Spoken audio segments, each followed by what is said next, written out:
Djibouti's geostrategic potential grows more immense as globalization advances and as geopolitical complexity intensifies.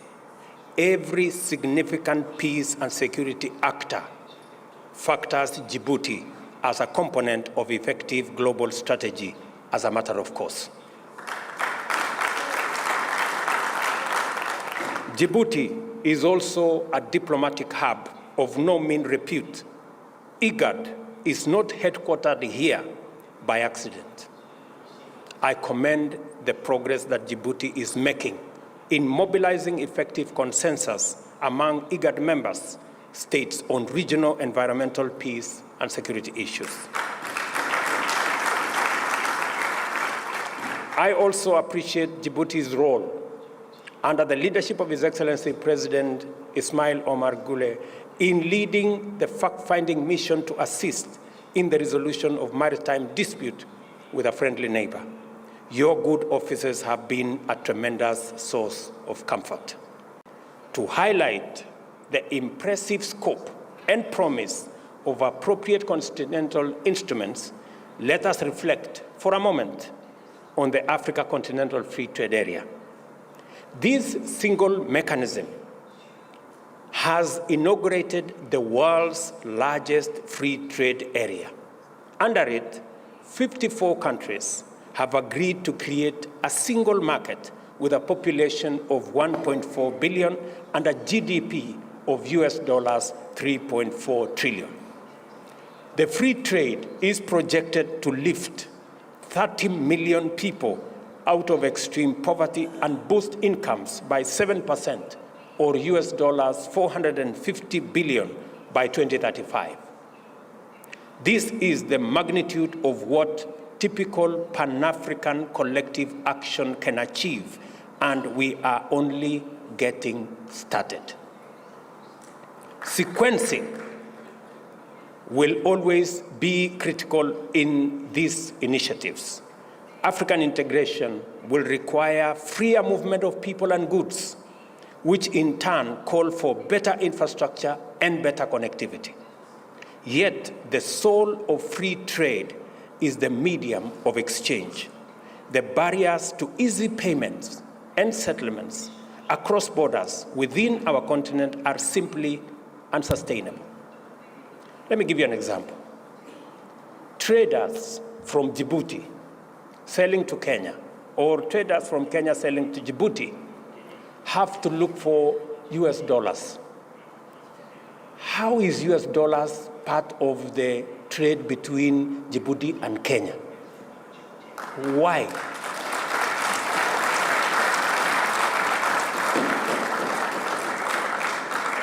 And we are saying that today, Afri-Exim Bank have given us a mechanism where traders in our continent can trade in their goods and services, and the Africa Exim Bank will settle payments in local currency.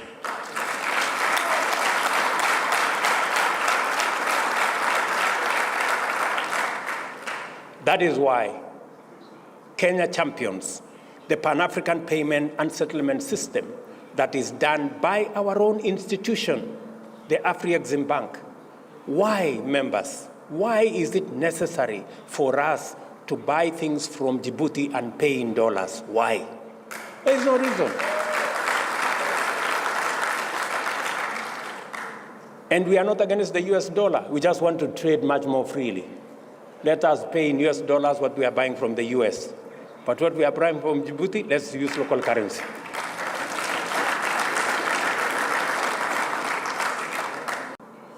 IGAD's ability to be consistent and effective in a context characterized by intensifying geostrategic complexity points us towards the quality of solidarity required for regional organizations like IGAD and multilateral institutions to meet the needs of our time.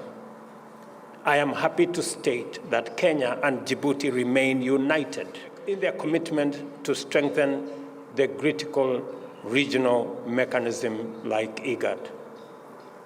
I therefore take this opportunity to thank the government of Djibouti for its steady commitment and unwavering support for IGAD, especially as the organization's gracious host.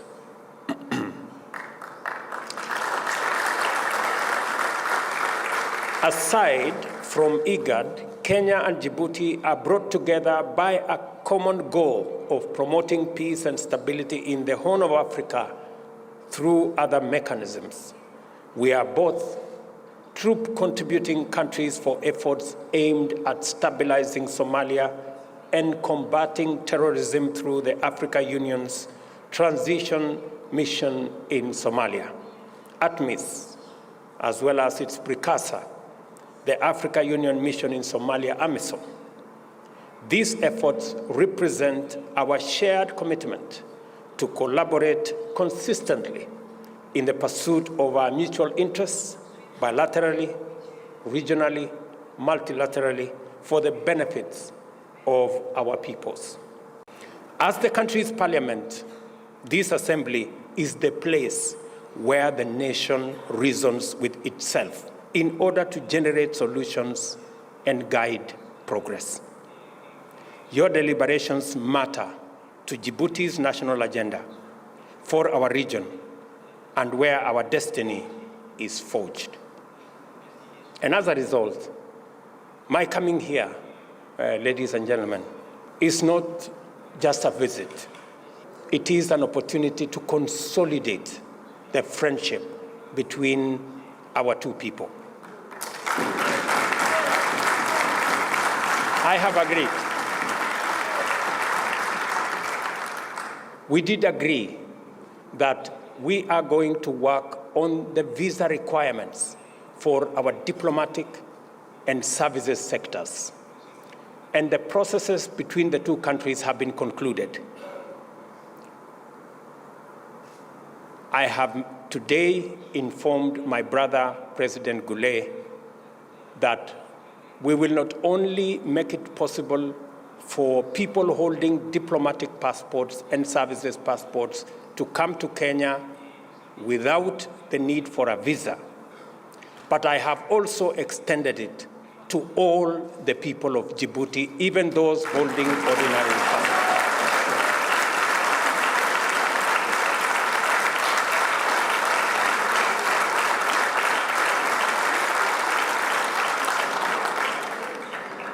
From today, it is now possible for you to travel to Nairobi and Kenya without the requirement of a visa.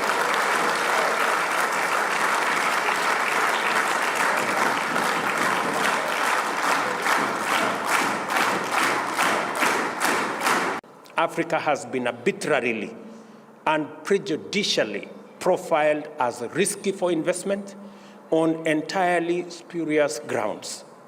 As a result, the volumes and financing available for African development are traditionally minute, and the cost of these finances is notoriously extortionate.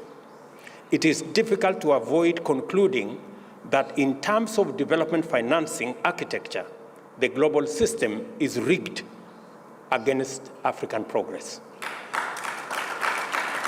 It is our role,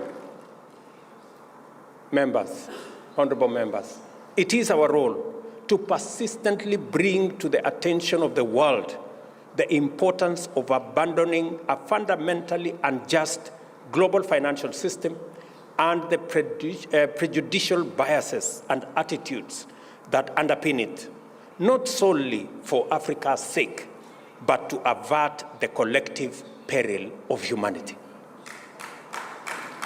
As African leaders, we have to canvass this agenda at every available opportunity in every forum. It is clear now that the climate crisis will be brought under control once the global financial and governance frameworks facilitate Africa to emerge as the champion of a green industrial revolution. To get there, we have to deepen African unity, sustain and intensify our collaboration, and speak in one firm, clear voice.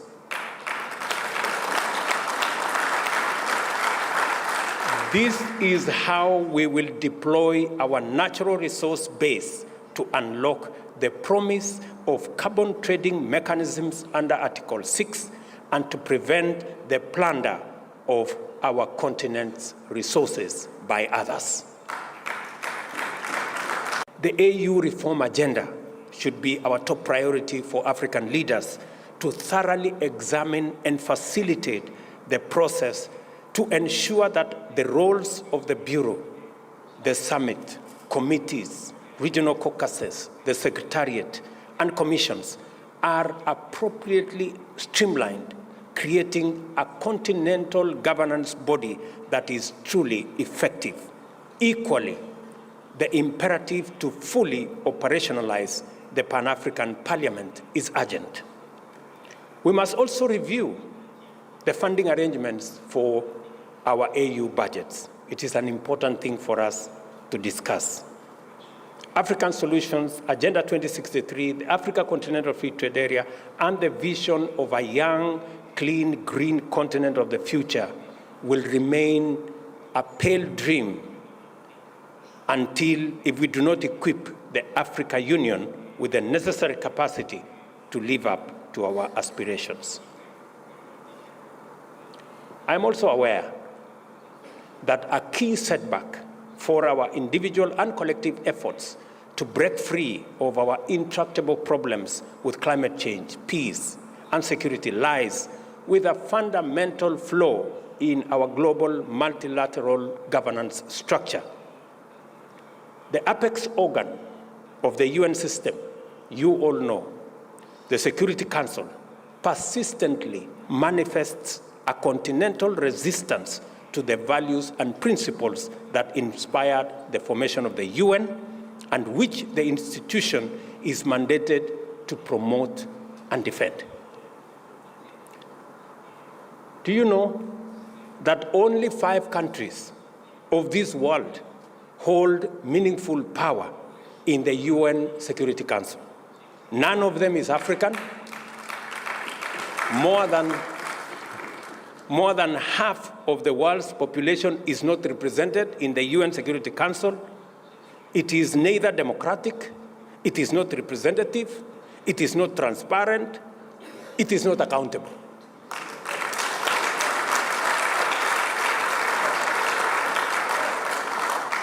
As a result, it is unable to effectively respond to the pressing peace and security needs of the parts of the world most affected by conflict and insecurity in our global south.